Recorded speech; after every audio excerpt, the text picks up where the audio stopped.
여러분 안녕하십니까. 저는 독립문제연구소 소장 김동명 예비역대리입니다. 오늘도 지난 시간에 이어서, 지난 영상에 이어서 이제 북한 핵 문제에 관련해서 이제 말씀드릴 텐데, 오늘은 먼저 좀 양이 많아서 먼저 일반적으로 그 핵무기 관련된 그 일반 사항에 대해서 간략히 여러분에게 소개를 드리겠습니다.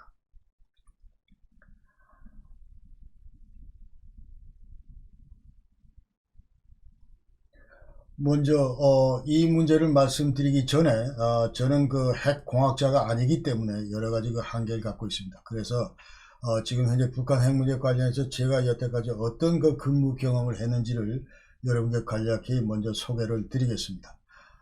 저는 1991년부터 국방부의 그 군비통제관실에서 이제 북한 핵 문제를 취급을 했습니다.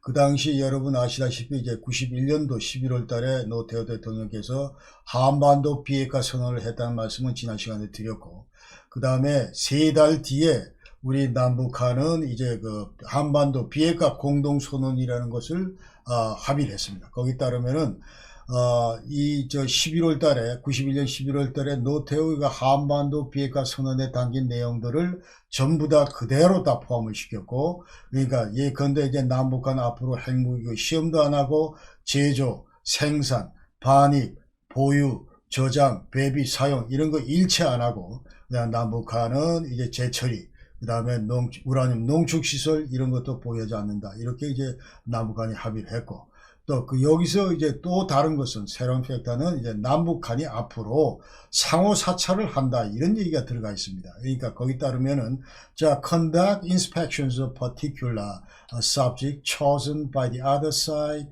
and agreed upon between the two sides. 그래서 남북한 각기 이제 남한이든 북한이든 이제 어떤 이런 그 특정 그 시설물이나 그 subject를 전부 선정을 하고, 그 다음에 반드시 이 쌍방 간에 남북한 간에 반드시 합의가 된 그런 그 시설들에 대해서 장소에 대해서 이제 사찰한다.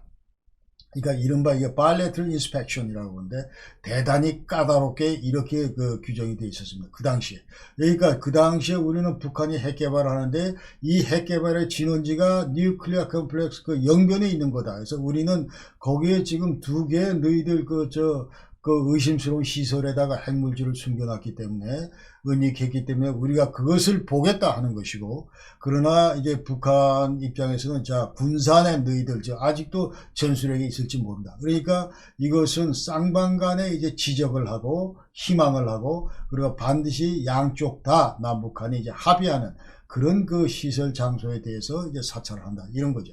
그래서 여기에 따라서 저는 이제 그 당시에 91년도 2년도에 그 당시에 이제 우리 국내 그 핵 관련 그 전문가들, 그리고 저쪽에 우리 그 당시 그 원자력 연구소 여기에 근무하시는 그 핵 과학자들 이런 분들과 전부 이제 우리가 상호 사찰 준비를 했습니다.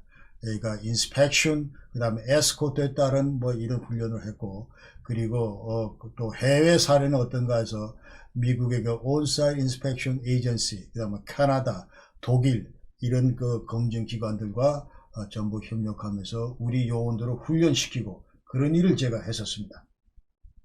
그 다음에 여기에 따르면 이제 남북한 남북 핵통제 공동회의도 이제 구축이 되어 있었고, 그래서 국방부 군비통제관실에서 제가 이런 일을 했었다는 말씀을 드리고, 그 다음에 YS 때는 제가 비서실 외교안보 수석실에 있었는데, 그 다음에 그러면서 개인적으로 미국 핵 합의를 계속 팔로우하고 미 대사관 요원들과 개인적으로 전부 튜닝들 하고 또 협의도 했었습니다.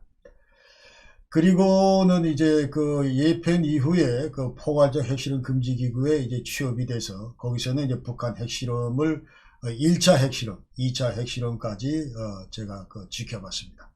그래서 말씀드린 대로 저는 이제 핵공학 관련해서는 이제 전문적인 지식이 일천하기 때문에 저는 근무기간 내내 이 핵 분야 그 전문가들, 핵공학, 핵물리학 그 전문가들, 예컨대 여기 지금 거론되고 있는 그 신성택 박사, 신재곤 박사, 하명필 박사, 청명국 박사, 이분들은 전부 육사를 나온 핵공학 전문가들인데, 이런 분들을 통해서 이제 기술적인 얘기들을 많이 교육을 받았습니다. 그리고 이제 핵 정치학 관련 전문가들, 김태우 박사, 김민석 박사, 그리고 한염숙 교수, 이런 분들하고도 핵 문제 관련해서 수차에 걸쳐서 이제 논의를 했었습니다. 자, 지구상에서 유일하게 그 두 번에 걸쳐서 핵무기를 사용한 나라가 바로 미국이고, 그래서 1945년 8월 6일 날, 그 히로시마에 이제 리틀보이를 터뜨렸고, 이것은 그 우라늄으로 만든 건 타입 그 피션 밤이다, 이런 얘기고, 그 다음에 45년 3일 뒤에는 나가사키에 그 플루토늄으로 만든 임플로전 타입 내폭형 그런 그 피션 밤을 떨어뜨렸습니다. 그래서 이 히로시마 나가사키 원폭 투하로 인해서 당일날 약 한 14만 8천 명이 즉살하고 50명까지는 이제 34만 명이 사망을 했다, 이렇게 우리가 아셔야 되겠습니다. 자, 그 당시 나와 있는 영상을 한번 보겠습니다. Der 6. August 1945. Der Zweite Weltkrieg ist in Europa bereits beendet. Doch im Pazifik geht er noch weiter. Der Little Boy soll nach den Willen der Amerikaner den Krieg beenden. Dabei handelt es sich um eine 4 Tonnen schwere Atombombe, die erste je in einem Krieg eingesetzt wird. Um 2:45 Uhr morgens startet das Bomberflugzeug Enola Gay mit 13 Mann Besatzung an Bord von der Insel Tinian. 2 weitere Flugzeuge begleiten den Flug, nehmen Messungen vor und machen Filmaufnahmen.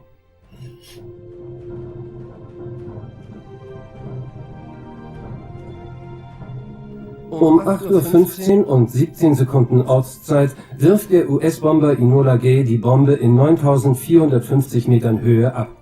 In 580 Metern Höhe detoniert der Little Boy über der Innenstadt Hiroshimas.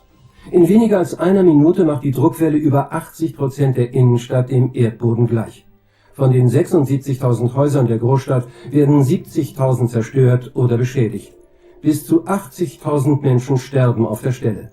Tausende weitere in der Folge an radioaktiver Verstrahlung.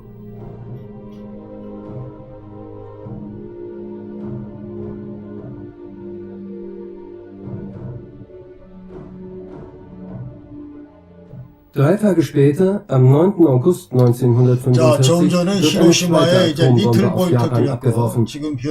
Daraufhin erklärt Tenno Hirohito am 15. August 1945 im Rundfunk den Erlass über das Kriegsende. Die japanische Kapitulationserklärung tritt zum 2. September 1945 in Kraft.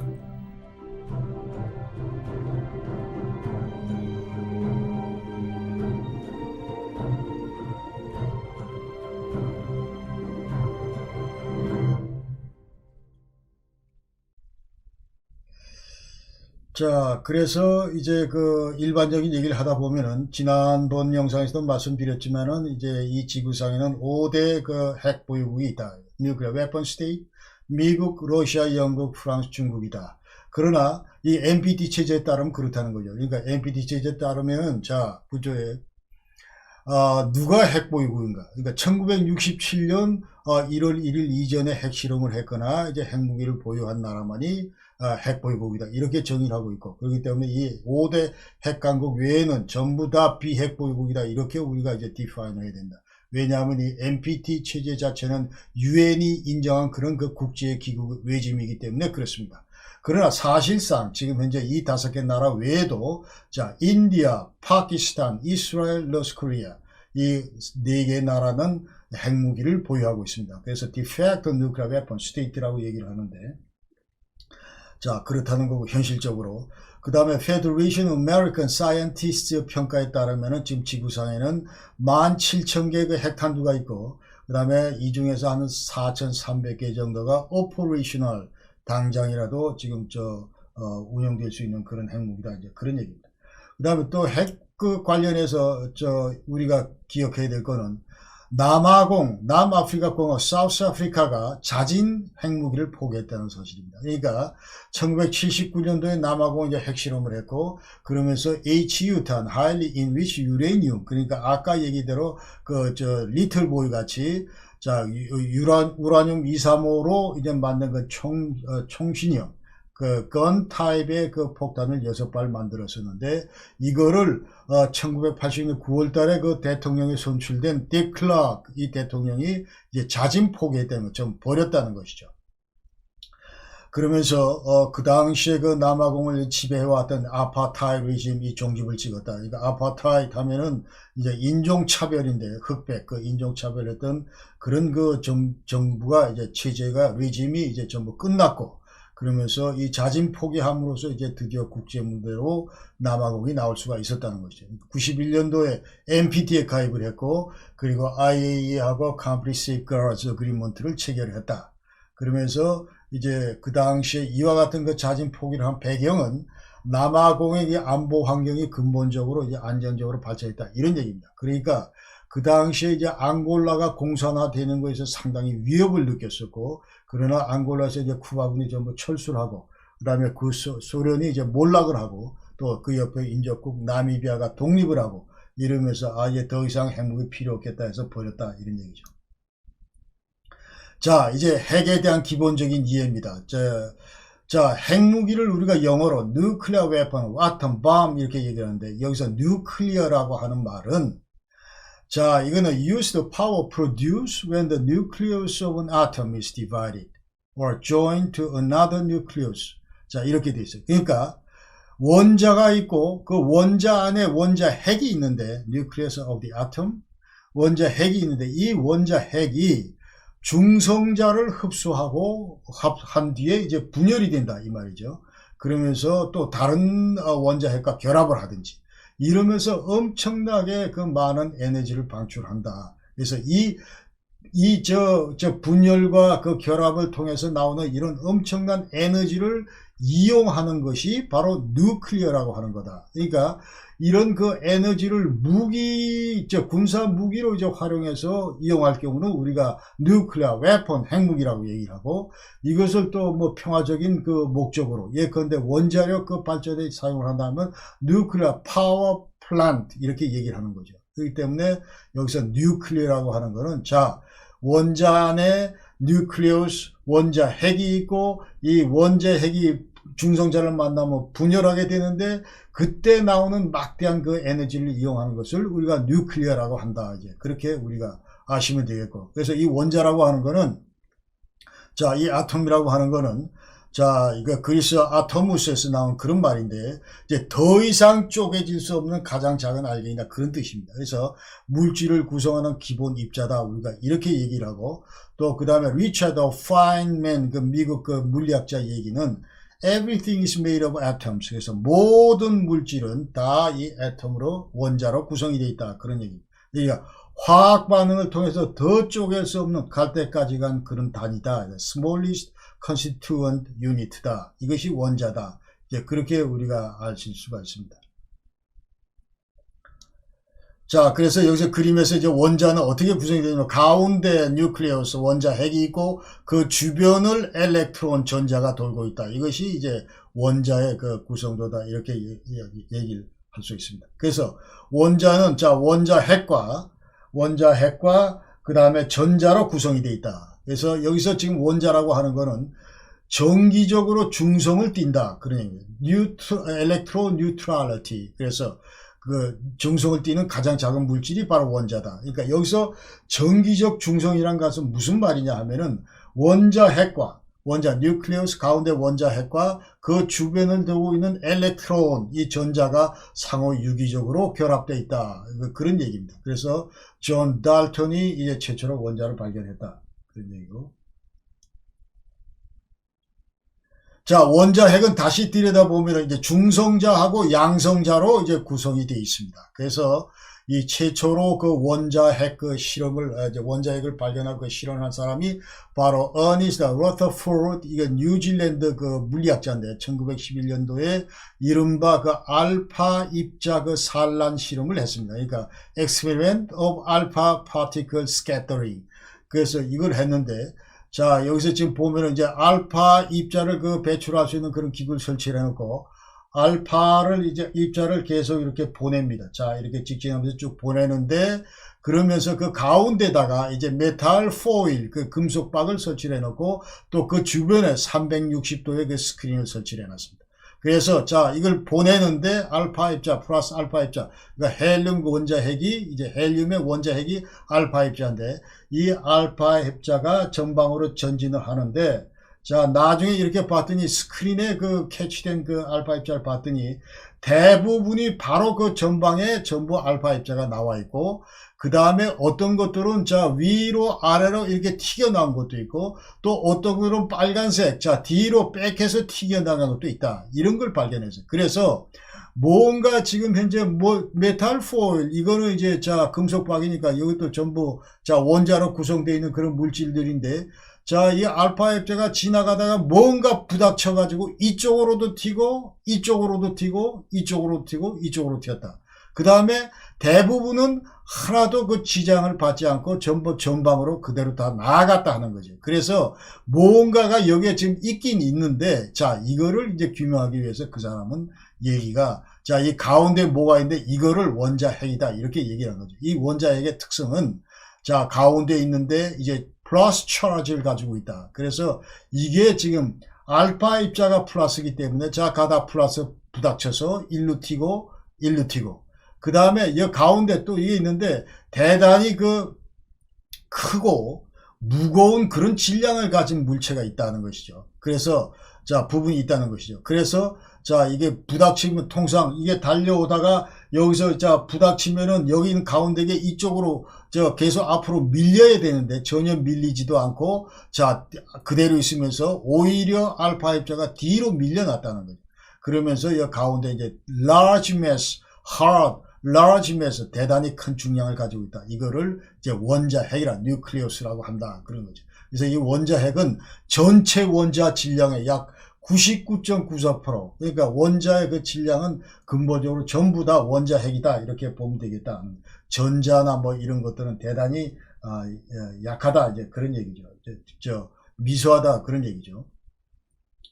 그 다음에 이제 전자에 대해서 이제 또 그 발견을 했는데, 이 전자는 조셉 존 톰슨이 이제 1897년에 발견을 했습니다. 그래서 이 전자를 어떻게 이제 발견을 했냐면, 자, 여기 가운데 음극관선이라고 있는데, 음극선관이라고 있는데, 이게 cathode ray tube라고 얘기를 합니다. 그러면서 여기에 이제 전압을 가하고, 전압을 가하게 되면 여기서 이제 전자가 흐르고, 그러면서 전류가 이제 흐르게 되는데, 이 전자는 마이너스입니다. 그런데 여기에 마이너스 플러스의 어떤 이런 대전 물체를 이제 설치해 놓고 그 시험을 하게 됩니다. 그러면서 이 전자가 갑자기 이 플러스 쪽으로 기울게 되는 걸 발견을 했어요.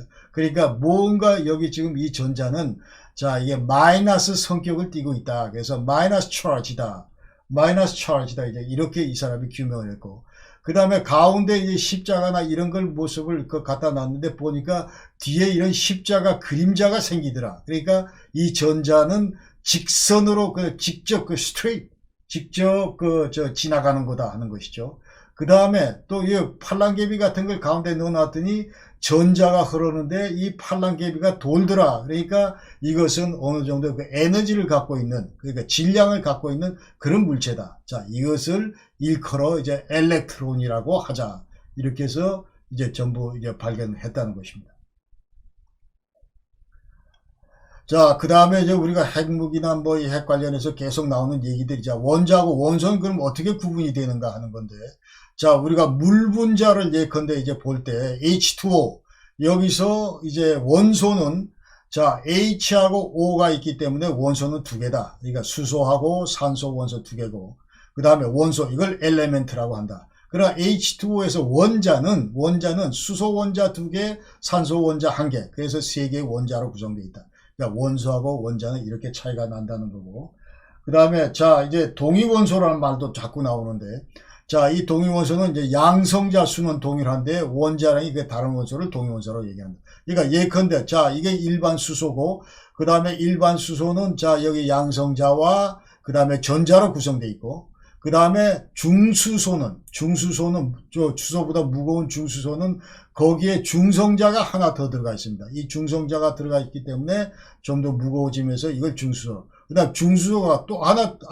중성자가 또 하나 더 들어가 있으면 이것을 이제 삼중수소라고 얘기한다. 그래서 여기서 동위원소라고 하는 거는, 자, 양성자수, 빨간 요 플러스 그 프로톤, 요거는 똑같은데 뉴트론 숫자가 달라질 때마다 이것을 이제 일컬어서 우리가 동위원소라고 한다. 원자량이 당연히 달라지죠.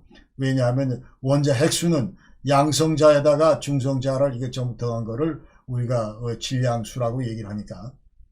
그래서 자, 이렇게 이제 중성자 수가 계속 달라질 경우에 우리가 이 물리적인 그 성질이 차이가 있지만, 그러나 화학적인 성질, 예컨대 양성자고 이 전자가 결정을 하는데, 그러니까 지금 현재 수소 같은 경우는 전자 하나, 양성자 하나, 이 전자, 양성자 에 결정되기 때문에 이 화학적인 성질은 이제 불변이라고 얘기를 합니다. 그 다음에 핵종이란 말도 나오는데, 이게 특정 동위원소를 우리가 핵종이라고 한다. 그래서 수소에서 예컨대 한 개 양성자 그리고 두 개 중성자 이런 거는 자, 이 삼중수소라고 한다. 만약에 한 개 양성자에 한 개 중성자, 이거는 중수소라고 한다. 이런 것들을 이제 우리가 핵종이라 뉴클라이드라고 얘기를 한다. 그 다음에 자, 이거 방사능 또 얘기가 나오는데, 우리가 통상 이제 불안정한 상태에 있는 원자핵이 안정된 그런 원자핵으로 계속 그 붕괴를 하게 됩니다. 그러면서 그런 과정에서 이제 입자, 파티클, 전자파, 이제 그런 것들을 전부 방출한다. 그런 걸 우리가 방사능, 레이디오 액티비티라고 얘기를 하고, 그다음 레이디에이션이라고 하는 건, 자, 이런 과정에서 원자핵이 붕괴된 과정에서 방출되는 그런 입자나 전자파를 우리가 방사선이라고 한다. 이제 그렇게 아시면 되겠고. 그래서 이 방사선에는 입자하고 이제 전자파가 있습니다. 그래서 입자 파티클은 알파, 베타, 중성자, 양자선 이런 게 있고, 그 다음에 전자파에는 감마레이, 엑스레이, 적외선, 자외선 이런 것들이 있다. 그래서 우리가 저 오른쪽 요 그림에서 보면은 알파선 같은 경우는 이 페이퍼, 이 종이도 제대로 못 뚫는다. 그런 거고, 베타는 이제 그건 뚫고 대신에 이제 이 스킨 이런데 까지 밖에 못 가고, 그 다음에 이 감마선 같은 경우는 자, 현재 콘크리트 거의 그 가까이까지 가고, 뉴트론도 마찬가지 통과한다. 이제 그런 얘기죠. 그 정도로 그 침투력이, 투과 침투력이 이제 강하다. 이제 그런 얘기입니다. 그래서 이 방사선 동위원소는 아까 동위원소에서 이제 방사선을 방출하는 그런 그 동위원소를 얘기를 합니다. 그 다음에 반감기라고 하는 디케이 반감기라고 하는 거는, 자, 원자핵을 통해서 이제 방사선 붕괴를 하면서 계속 방사능 량이 이제 줄어드는데, 처음 절반으로 줄어드는데 걸리는 시간이다. 이런 것을 우리가 반감기라고 한다. 예컨대 어떤 물질의 반감기가 100년이다 하는 거는, 자, 1g의 그 방사능 물질이 100년 뒤에 2분의 1g으로 줄어들 때 반감기가 100년이다. 우리가 이렇게 얘기를 합니다.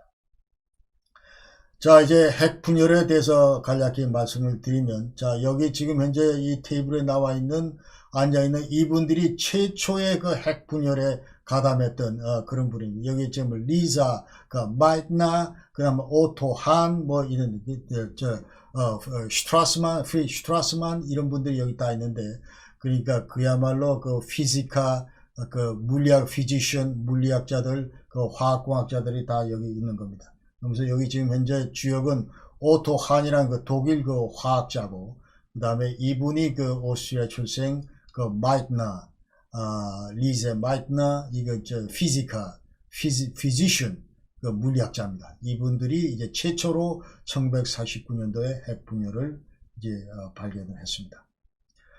자, 핵 분열이라고 하는 거는, 자, 무거운 원소가 중성자를 흡수하게 되면 보다 그 안정적인 그런 그 가벼운 원소로 이제 바뀌게 된다 하는 것이죠.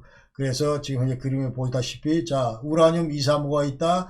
자, 이것을 이제 핵 분열이라고 하는 거는, 자, 중성자가 어딜 치냐 하면 아까 얘기한 대로 뉴클레우스, 원자 핵을 칩니다. 치게 되면 이것이 양분되고, 이때 이제 또 에너지도 나오고 중성자가 나오고, 이 중성자가 또 다른 거하고 235하고 결합해서 또 핵 분열을 일으키고, 이런 것들을 이제 그 연쇄 핵분열 반응이라고 얘기를 합니다. 뉴클리어 체인 리액션이라고 한다.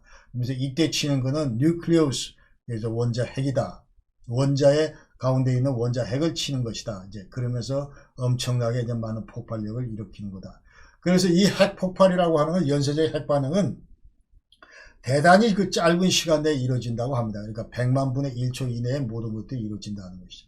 이게 핵 분열을 할 수 있는 물질은 이제 우라늄 235, 그다음 플루토늄 239 이런 것들이 방사능 동위원소인데 이런 것들이 이제 바로 그 핵무기에 사용되는 그 핵물질이다. 이렇게 얘기를 합니다.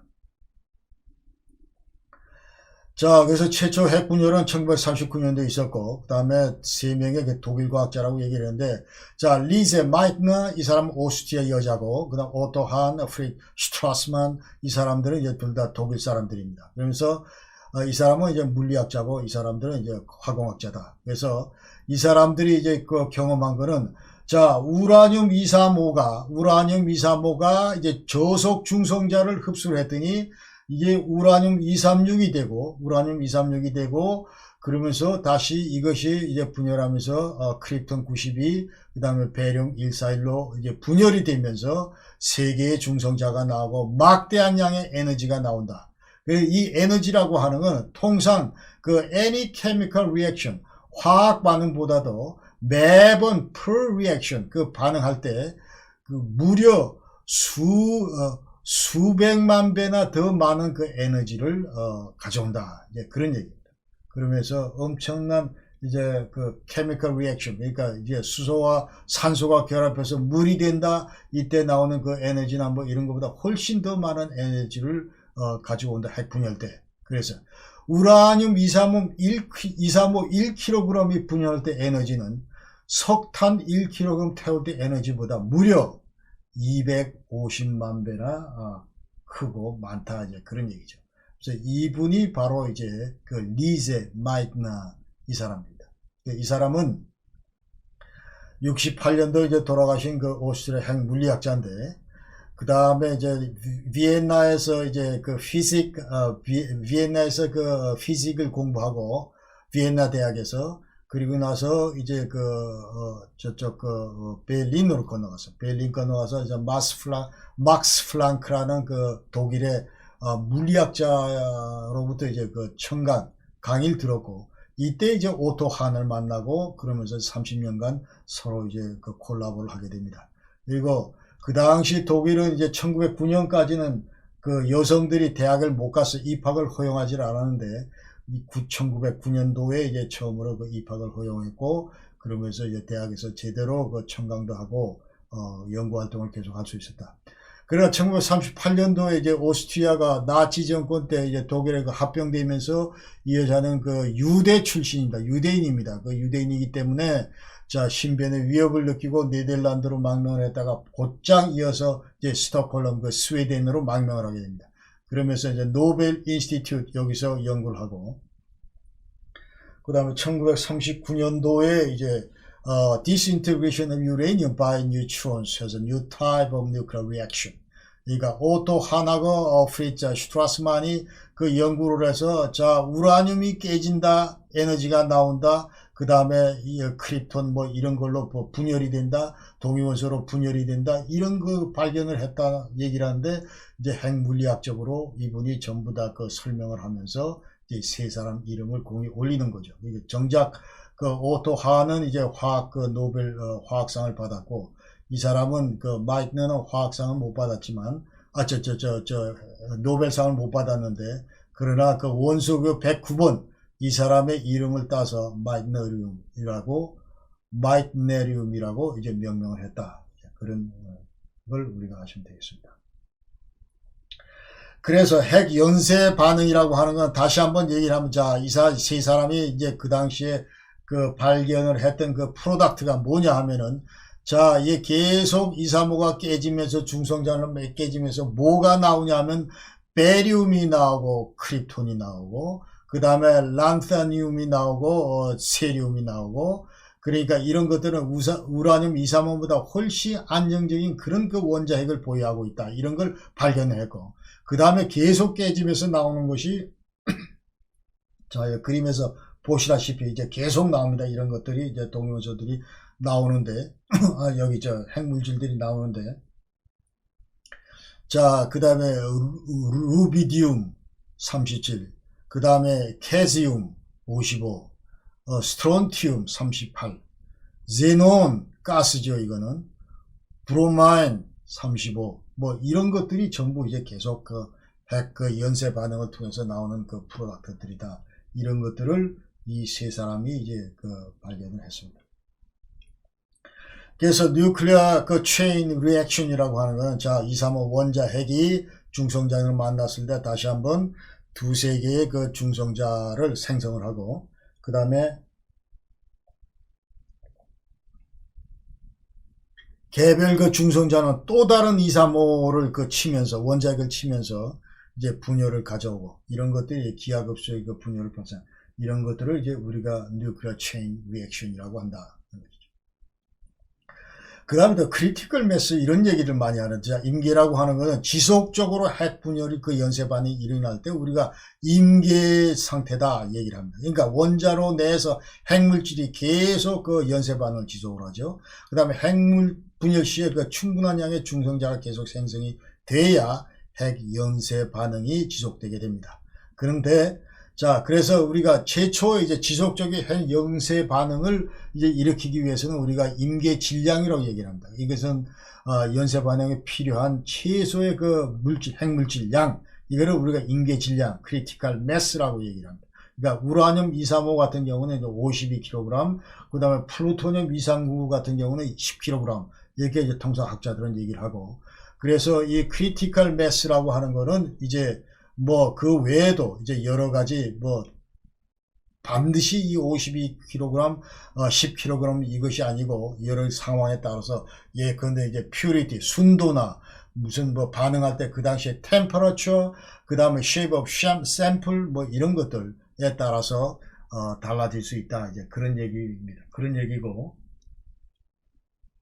그 다음에 미임계 질량이다, 미임계 상태다, 이런 거 subcritical 이런 거다 하는 거는, 미임계다 하는 거는 이제 점차 이 핵 연쇄 반응이 갑자기 이제 계속 지속적으로 이제 중성자 숫자가 줄어들면서 이제 저절로 이제 연쇄 반응이 사그러드는 그런 상태를 이제 미임계라고 그러고, 그 다음에 반대로 초임계라는 거예요. supercritical mass, 이거는 오히려 중성자 숫자가 점점 더 늘어납니다. 자, 여기 보시면은 중성자 숫자가 더 오히려 지금 현재 피션, 분열을 통해서 중성자가 생성되는 것보다 중성자 손실되는 것이 훨씬 더 로스가 더 적어진다 이 말이죠. 그러니까 중성자 수가 훨씬 더 늘어나는 것이죠. 중성자가 늘어나면서 핵 분열 속도가 그만큼 더 빨라지고, 이렇게 되는 것을 우리가 이제 초임계 질량이라고 얘기합니다.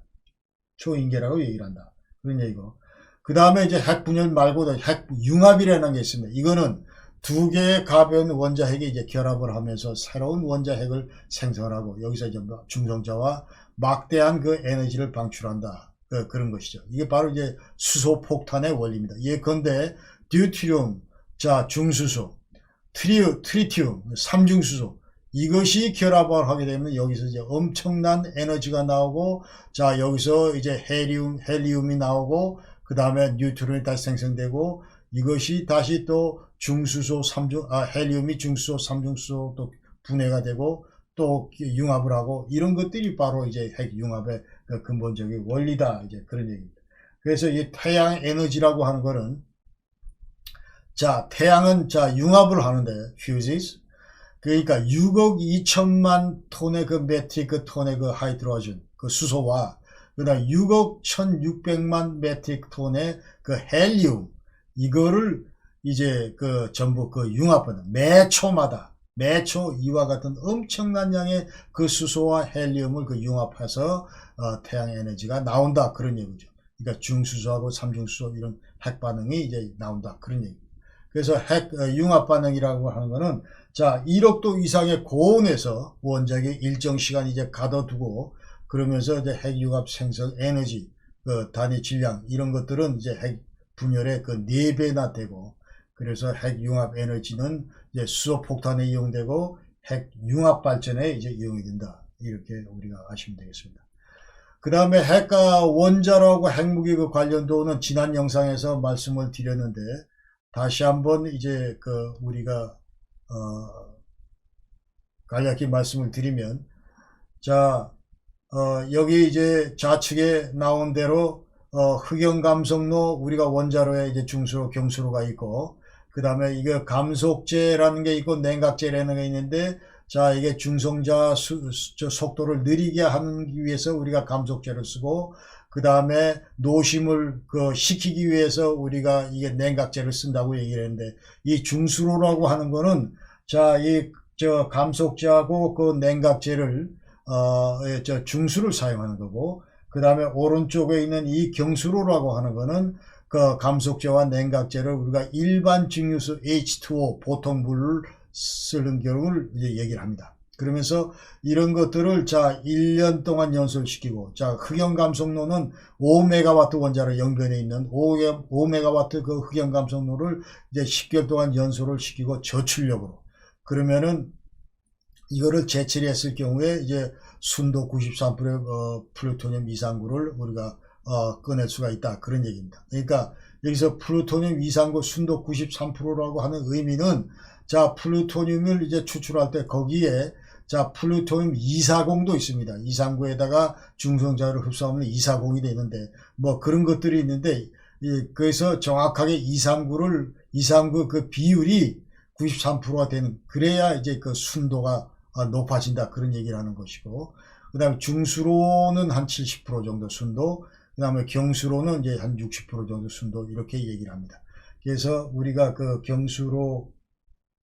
경수로를 지어주는데, 이제 경수로를 지어줄 경우에 경수로에서는 일반적으로 그 플루토늄 추출하는 게 이제 부적합하다, 그런 얘기합니다. 그래서 우리가 경수로를 이용을 할 때 이제 여기서 저농축 우라늄, 우라늄 2, 3%를 약 한 3% 쓴 거, 그 다음에 천연 우라늄 2, 3%가 97%, 이런 그 연료를 우리가 투입을 하는데, 이것을 3년 연소시키고 나서 우리가 이제 그 리액터 안에서, 자 그 원자로 안에서 어떻게 이제 변화가 되냐면, 자 여기 나온 대로 우라늄 235는 0.85%밖에 안 되고, 그 다음에 플루토늄은 0.93%밖에 안 된다.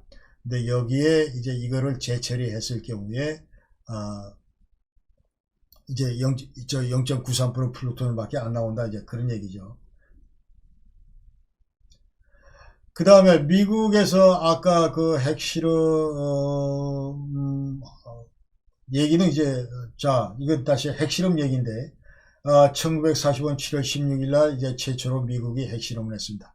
그 당시 핵실험을 했을 때 이제 사용했던 것이 바로 위에 그림에 있는 자 이것인데, 이것을 우리가 뭐라고 얘기를 하냐면 핵폭발 장치라고 얘기를 합니다. 그래서 Nuclear Explosive Device라고 얘기를 합니다. 자 여기다, 그러면서 자 요런 탑에다가 이제 넣어가서 전부 했고, 그 다음에 그 당시에 트리니티 기지에서 가젯으로 명명된 자 이 Nuclear Explosive Device다. 그러니까 북한이 여태까지 6차례에 걸쳐서 핵실험을 했다고 하는 의미는, 자 이와 같은 Nuclear Explosive Device를 6개 만들어서 터뜨렸다는 얘기입니다.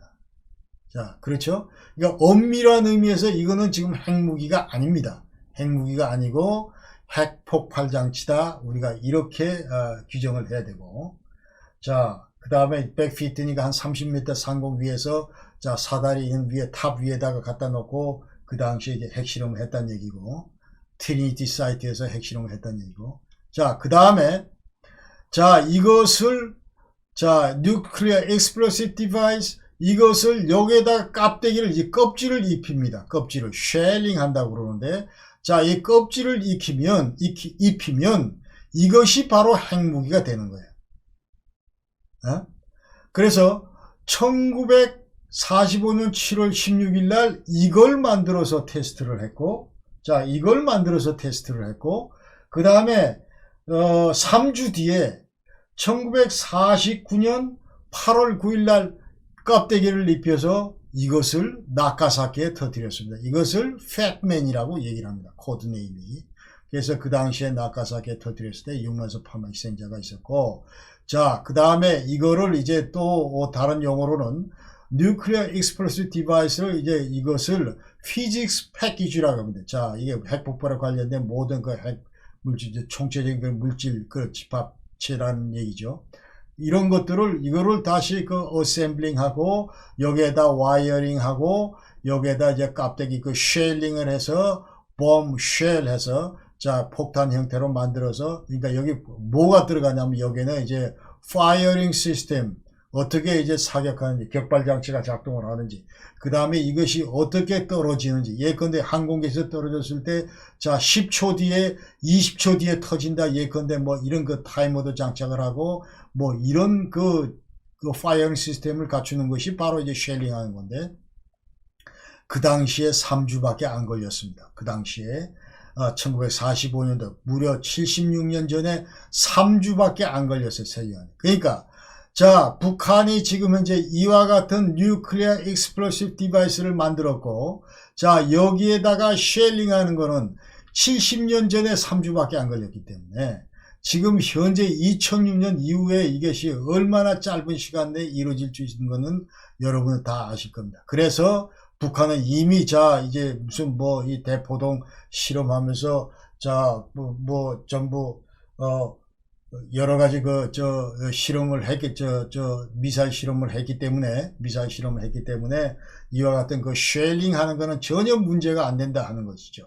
그러면서 그렇기 때문에 국제사회는 자 어느 나라가 핵실험을 했다 하면은 반드시 그것을 이제 국제사회는 그 나라는 당장 그 핵무기를 보유했다 이렇게 인정을 하는 거예요.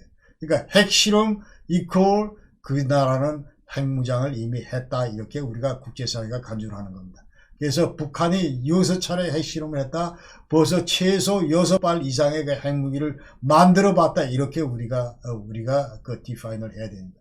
그런데 많은 지금 대한민국의 그 정치인들은 지금 현재 북한이 핵실험을 했음에도 불구하고 자 이것이 핵실험이 무슨 의미인지를 모릅니다. 그러니까 2006년 10월 9일날 북한이 1차 핵실험을 했는데 그 당시 노무현 대통령은 뭐라고 얘기를 했냐면 진짜로 했는지 안 했는지 모르겠다. 뭐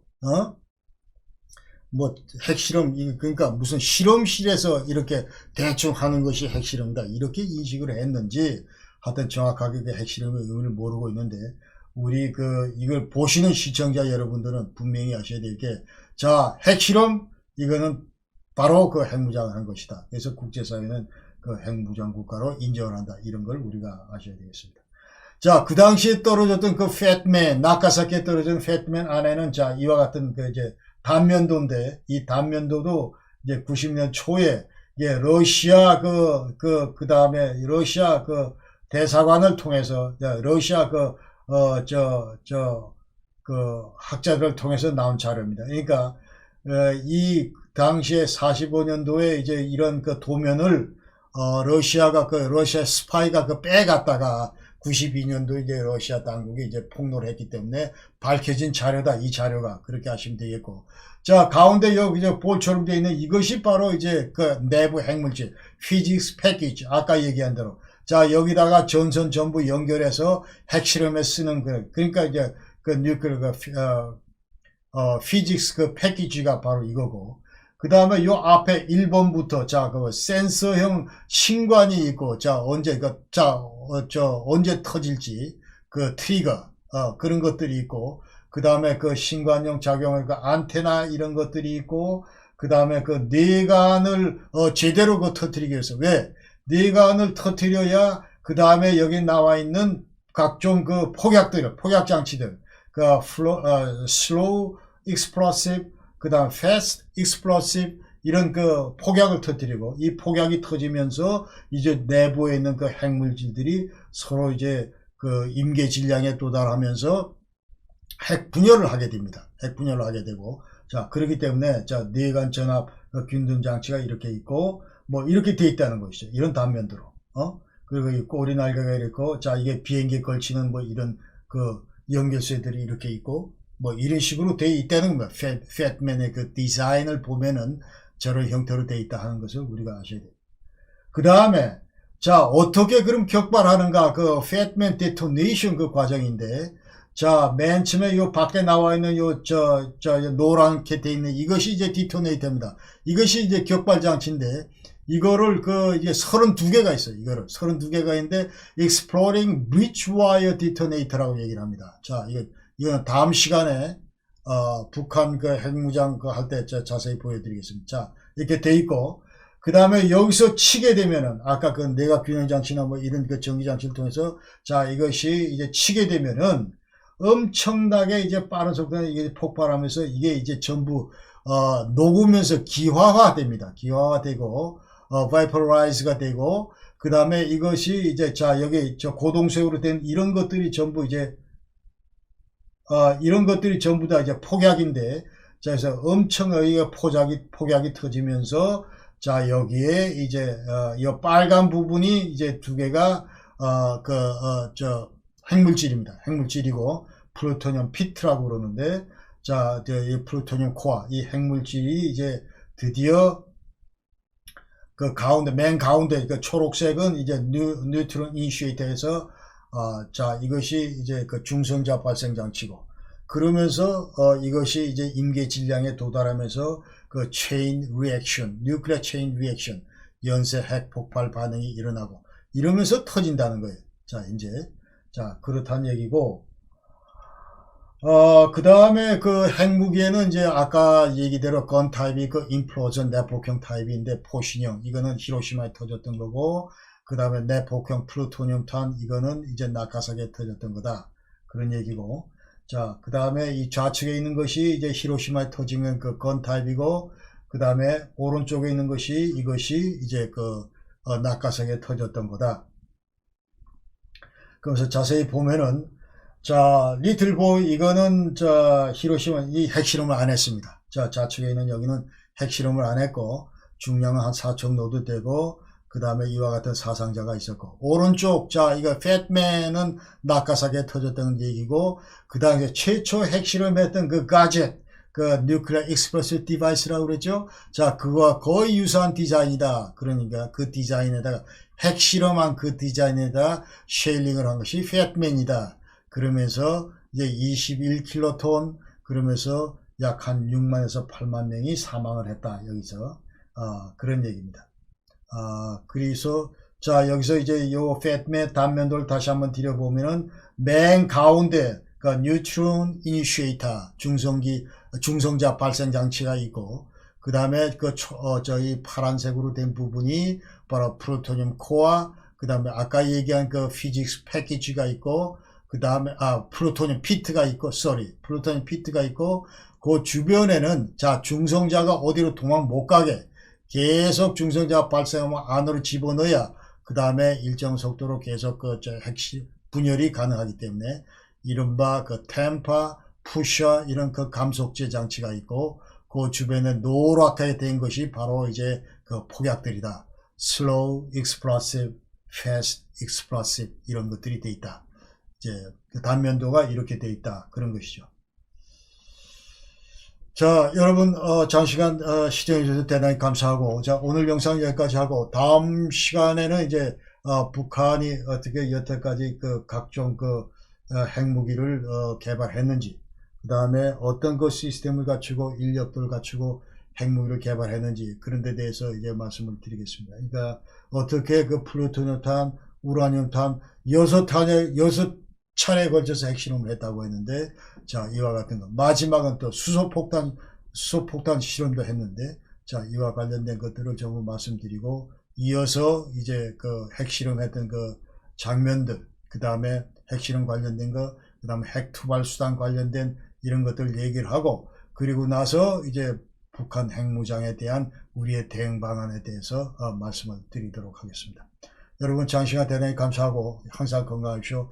고맙습니다. 안녕히 계십시오.